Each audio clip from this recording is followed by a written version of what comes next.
नमस्कार दोस्तों, मैं संगीता पांडे। आप सब जानते हैं ये खोजी नुस्खे चैनल वाली मैडम है। आज मैं फिर आपके सामने एक कथा लेकर आई हूँ अपनी। अभी मैंने थोड़ी देर पहले एक वीडियो शेयर करी है कि गणेश जी की, जो कि उनका विसर्जन कैसे करना है। कल ही विसर्जन के साथ साथ दूसरा पर्व भी मनाया जाएगा, अनंत चतुर्दशी, जिसे हम लोग अपने घर वाली भाषा में अनंत चौदस भी बोलते हैं। अभी उस वीडियो में मैंने थोड़ा सा जिक्र भी किया था कि उसमें 14 गांठें होती हैं, अनंत और अनंती होता है, उसकी पूजा करी जाती है। वो धागा होता है, सबकी सारे कष्टों को हरता है। ऐसी मैंने थोड़ी सी चर्चा करी थी, लेकिन अपनी इस वीडियो में इसकी विस्तृत जानकारी आपको दूंगी। जो मुझे थोड़ी बहुत जानकारी है वो आपके साथ शेयर कर रही हूँ। दोस्तों, सबसे पहले अनंत चतुर्दशी कब मनाते हैं? अनंत चतुर्दशी भादों के महीने में जो चतुर्दशी होती है, जो चौदस होती है, वो अनंत चतुर्दशी का दिन होता है, अनंत चतुर्दशी का त्यौहार होता है। इसे ये या फिर ऐसे कह लीजिए, भाद्रपद में जो चतुर्दशी आती है, शुक्ल पक्ष की जो चतुर्दशी आती है, उसमें अनंत चतुर्दशी का त्यौहार मनाया जाता है। दोस्तों, इस दिन भगवान गणेश के साथ साथ भगवान विष्णु जी की भी पूजा करी जाती है। ये उस दिन भगवान गणेश जी का विसर्जन होता है, इसके लिए पूजा अर्चना की जाती है। उसके बाद हम भगवान विष्णु की पूजा करते हैं, जो हमारे सारे दुखों का नाश करते हैं। तो दोस्तों, ऐसा माना जाता है कि इस दिन जो लोग व्रत करते हैं तो बहुत अच्छी बात है। जो लोग व्रत नहीं करते हैं तो वो लोग भी कोशिश करें कि उस दिन नमक ना खाएं। इस व्रत में नमक नहीं खाया जाता है। अगर व्रत नहीं कर रहे हैं तब भी आप भोजन करें, लेकिन बिना नमक का करें। जैसे मीठी खीर, पूड़ी, पराठा, आप ऐसा खा सकते हैं, नमक ना खाएं। और जो लोग व्रत रखते हैं उनको एक बार मीठा भोजन करना चाहिए, नमक वाला भोजन नहीं करना चाहिए। उनको एक बार भोजन करना है। और जो लोग व्रत नहीं रहते हैं वो अपनी भूख के अनुसार जितने बार भी भोजन करते हैं, 2 बार 3 बार अपना भोजन करें, नाश्ता करें, लेकिन नमक को अगर कर सकते हैं तो नमक को अवॉइड करें। अब इसमें किसकी पूजा की जाती है? अनंत चतुर्दशी में विष्णु भगवान की पूजा करते हैं। और इसकी शुरुआत कैसे हुई, इस व्रत को कब लोगों ने जाना, कैसे जाना, वो मैं आपको बता रही हूँ। तो बहुत पहले जब महाभारत में आपने सुना होगा, भगवान श्री कृष्ण युधिष्ठिर जी के पास बैठे हुए थे और युधिष्ठिर जी ने वहाँ राजसूय यज्ञ का आयोजन किया हुआ था।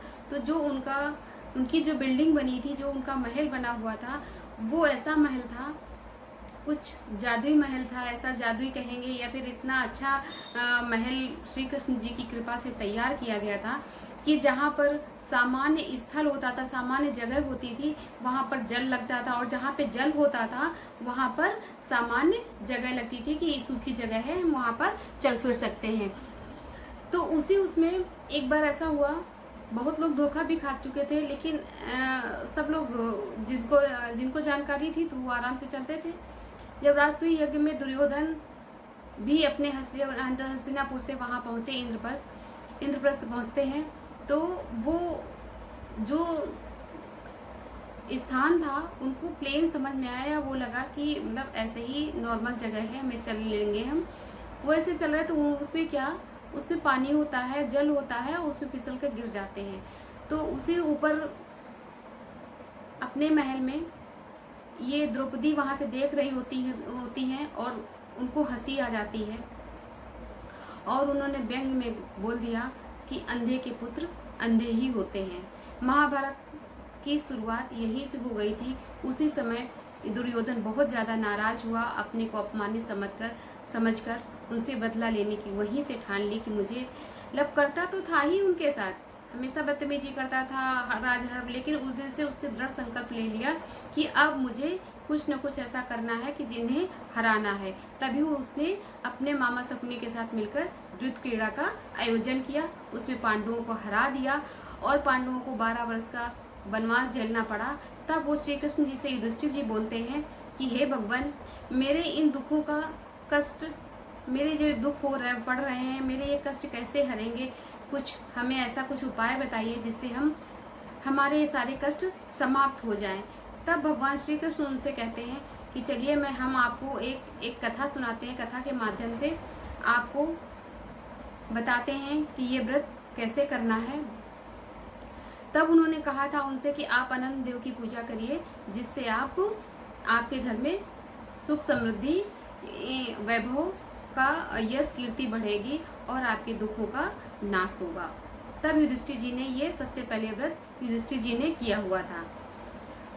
इस व्रत में ऐसा होता है कि सुबह सबसे पहले स्नान ध्यान करके भगवान जी की पूजा करते हैं और इसमें मीठा भोग बनाते हैं। भगवान विष्णु का, भगवान गणेश जी की पूजा करते हैं, फिर उसके बाद भगवान विष्णु जी की पूजा करते हैं। और अनंत धागा होता है जिसमें 14 गांठें होती हैं, अनंता और अनंती। महिलाएं बांधती हैं, पुरुष बांधते हैं। और इस कामना के साथ पहले वो भगवान जी को चढ़ाया जाता है अनंता, जिसको बोलते हैं धागा। अनंता जो शुद्ध धागा होता है, कच्चे धागे से बनता है या रेशमी धागे का भी बनने लगा है, तो उसको धूप में दिखाकर, धूप दीप से कहते हैं कि धुपा लो तो शुद्ध हो जाता है, भगवान में चढ़ाकर फिर उसको बांधा जाता है। और उस दिन विष्णु सहस्त्र नाम का पाठ करने से सारे कष्टों का नाश होता है। और ऐसा कहते हैं कि अनंत देव, नाम ही अनंत है, जिसका ना तो आदि है और ना ही अंत, तो हो गया अनंत।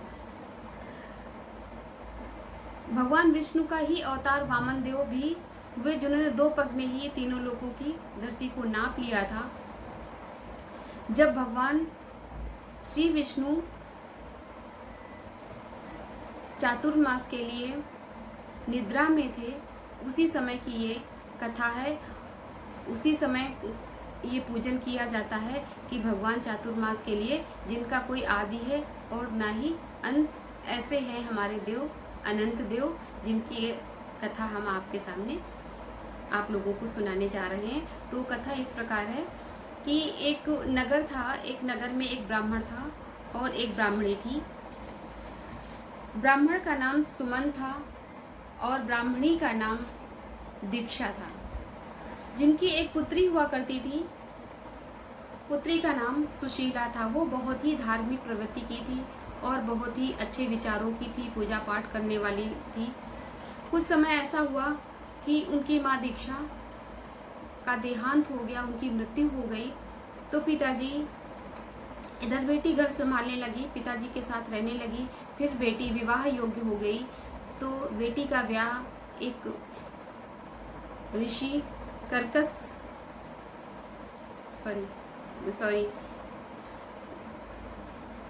सुशीला का विवाह कौंडिल्य के साथ, ऋषि कौंडिल्य के साथ कर दिया। और उधर जो ब्राह्मण सुमंत जी थे, उन्होंने दूसरी शादी कर ली, जिनकी दूसरी पत्नी का नाम कर्कसा था। लेकिन वो अच्छे विचारों की नहीं थी, वो बेटी को पसंद नहीं करती थी। दामाद जी साथ में रहते थे, उन्हें पसंद नहीं करती थी। तो इन्हीं सारे कारणों से फिर कौंडिल्य और सुशीला ने उस घर को छोड़ दिया। एक जाकर बाहर निकले और एक कुटिया बनाई, वहाँ अपना धीरे धीरे कमाने खाने लगे। जो भी कमाते थे रोज का रोज चलता था। इस तरह बहुत ही दुखों का सामना उन्हें करना पड़ा। एक दिन ऐसा हुआ कि सुशीला पानी भरने के लिए बाहर निकली, तो क्या देखती है कि बहुत सारी महिलाएं हैं, पूजा कर रही हैं, अच्छे से तैयार होके पूजा कर रही हैं सज धज कर, और आपस में एक दूसरे के वो 14 गांठ वाला जो धागा है, रक्षा सूत्र है, जिसे अनंता बोलते हैं, तो वो एक दूसरे के बांध रही हैं और दूसरे की रक्षा के लिए कह रही हैं कि हम आपकी रक्षा करेंगे, आपके दुखों का जो हमसे बन पड़ेगा, ऐसे आपस में बात कर रही हैं। तो फिर वो वहाँ जाती है और पूछती है कि बहन, आप सब लोग ये किसकी पूजा कर रही हैं? तो बोलती हैं कि हम अनंत देव की पूजा कर रहे हैं। तो और विधि विधान भी पूछती हैं, तो वो महिलाएं जो वहाँ पूजा कर रही होती हैं तो सुशीला को वो सारे विधान बताती हैं। तो उस साल तो अब अनंत चतुर्दशी का दिन निकल चुका था, तो आने वाली जब दूसरी अनंत चतुर्दशी आई, भादों का महीना आया, शुक्ल पक्ष में की चतुर्दशी को सुशीला ने इस व्रत को रखा और धागा मंगवाया। उनके पास धागा मंगवाने के लिए पैसा नहीं था, तो उन्होंने अपने घर में जो धागा रखा हुआ था उसी में 14 गांठें लगाई, 2 धागे बनाए और भगवान जी की पूजा करी। भगवान गणेश और भगवान विष्णु जी की पूजा करी, धागे को चढ़ाया, विष्णु सहस्रनाम का पूजन किया, पाठ किया। फिर एक धागा अपने पति को बांध देती हैं और प्रसाद देती हैं, और एक धागा जो अनंती होती है वो अपने बांध देती हैं और प्रसाद खाती हैं। फिर धीरे धीरे उनके घर की स्थिति बदलने लगती है। जो भी वो बेरोजगार थे उनको नौकरी मिल जाती है, अपना जो कमाते थे उसमें थोड़ी बढ़ोतरी होने लगती है और उनका धन बचने लगता है। जब धन बचने लगता है तो धीरे धीरे घर बनाते हैं, सब मतलब धीरे धीरे सब कुछ बढ़ जाता है। फिर अगले साल की फिर अनंत चतुर्दशी आती है, तब फिर वो व्रत रखती हैं। तो उसी दिन ये ऋषि कौंडिल्य पूछते हैं कि ये तुम क्या कर रही हो, ये किसका व्रत पूजा कर रही हो, धागा आपने क्यों बांध रखा है। तो उन्होंने कहा कि इस धागे के ही प्रभाव से हम यहाँ पर पहुँचे हैं। जो हमारी स्थिति थी वो आपसे छिपी नहीं, आप भी जानते हो हमारी स्थिति क्या थी। हमने भगवान विष्णु की, भगवान अनंत देव की हमने पूजा करी और इस धागे को बांधा, तो हमारे इतने अच्छे दिन हो गए। तो उनको गुस्सा आ जाता है, उन्हें लगता है कि हमारी पत्नी को हमारे जो कमाई है उस पर शक है, ये सारा श्रेय भगवान विष्णु को दे रही हैं। ऐसा नहीं, मैं खुद ही इतना कमाता हूँ, सारा दिन मेहनत करता हूँ, फिर भी इन्होंने बड़ाई में मेरे लिए कुछ भी नहीं बोला और भगवान विष्णु के लिए बोल रही हो, पूरा श्रेय उन्हीं को दे रही है, मेरा कुछ भी नहीं है। तो उनको गुस्सा आ जाता है। तो जो अपने बाजू में बांध रखा था अनंता, उसको निकाल के फेंक देते हैं और गुस्सा हो जाते हैं, नाराज हो जाते हैं। उसी समय भगवान विष्णु भी कौंडिल्य ऋषि के परिवार से नाराज हो जाते हैं। तो धीरे धीरे उनके जो दिन सुख के हो गए थे दुखों में परिवर्तित होने लगे। फिर वैसे ही दुख होने लगा, धन का अभाव होने लगा, खाने पीने के लिए तरसने लगे। फिर जाके काफ़ी दिन ऐसे ही वो चलता रहा। फिर ऋषि कौंडिल्य भी इसी तरह कहीं जा रहे थे, जब बहुत ज़्यादा कष्टों में हुए तो फिर उनको भी इस चीज़ का आभास हुआ कि कहीं ना कहीं हमारी पत्नी सही कह रही थी कि भगवान विष्णु की वजह से ही हमने उसकी पूजा करी, हमने उस धागे को, ऐसा तो नहीं हमने उस धागे को तोड़ के फेंक दिया था, भगवान हमसे नाराज हो गए हैं, इसीलिए हमारी ये स्थिति हो गई है। पुनः जैसे फिर अगले साल अनंत चतुर्दशी आती है तो वो व्रत रखते हैं, पूजा करते हैं, साथ पत्नी के साथ पूजा करते हैं, आरती करते हैं, विष्णु सहस्रनाम का पाठ करते हैं, उस धागे को बांधते हैं, फिर प्रसाद ग्रहण करते हैं। फिर धीरे धीरे उनके जो उनके दुख थे वो कम होने लगते हैं, फिर पूर्णतया कम हो जाते हैं। जैसे उन्होंने पूरे 14 साल इस व्रत को किया और इसका समापन अनंत चतुर्दशी, इसके व्रत का कभी भी समापन नहीं होता है। आप हमेशा इसका व्रत रखिए, लेकिन ये है कि 14 साल आप लगातार मान के रह रहे हैं कि नहीं हमारा ये कार्य पूर्ण हो जाएगा, तो आप 14 साल व्रत करने के बाद एक विधि विधान के अनुसार फिर पूजा करिए। फिर आप चाहें तो व्रत छोड़ सकते हैं आप, लेकिन नमक ना खाएं उस दिन। आप पूरा विधिवत खाना खाएं लेकिन नमक ना खाएं। ऐसे आप फिर व्रत कर सकते हैं, खाना खा के व्रत करें या फिर खाना खा के रहें, जैसे भी आपका हो सके आप वैसे रहें। और दोस्तों ये कहानी मुझे इतनी ही पता थी जो मैंने आप लोगों के साथ शेयर करी। फिर मिलते हैं एक नई कहानी के साथ या नए वीडियो के साथ या नए कोई नुस्खे के साथ। तब तक के लिए नमस्कार।